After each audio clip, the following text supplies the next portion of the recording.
Nel2204, your pageant vlogger host. Subscribe. Magandang araw Pilipinas and good day pageant lovers. Welcome back to my channel where you can always be updated about our Filipino beauty queens.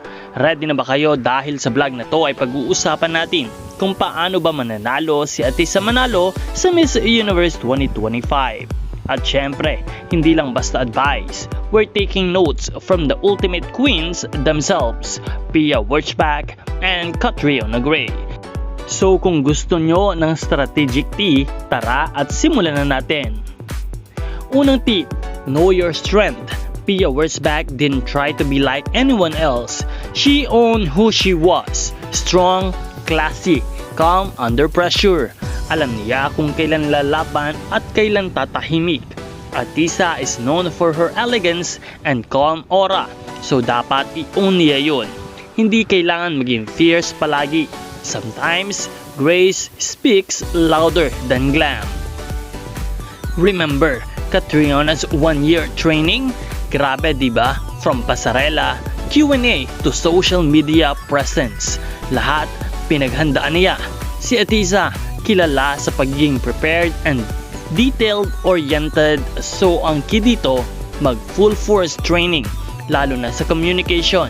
Hindi lang dapat magaling sumagot, dapat relevant, makabuluhan at may puso. Pia's walk, confident but relaxed. Catriona's lava walk, iconic and unstoppable.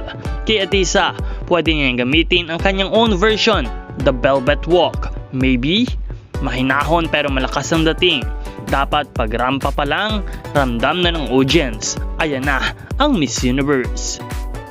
So ayan mga kapageant, kung pagsasamahin natin ang disiplina ni Pia at ang creativity ni Catriona at idagdag pa ang sariling galing ni Atisa, pwede talaga tayong manalo sa Miss Universe 2025. Kaya suportahan natin siya all the way.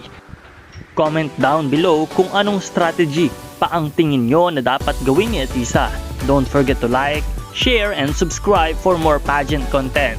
Till next time, kaya naman patuloy, laban Pilipinas! This is Nel2204, your pageant vlogger host. Magkita po tayo muli sa susunod na video. Maraming salamat sa iyong panonood.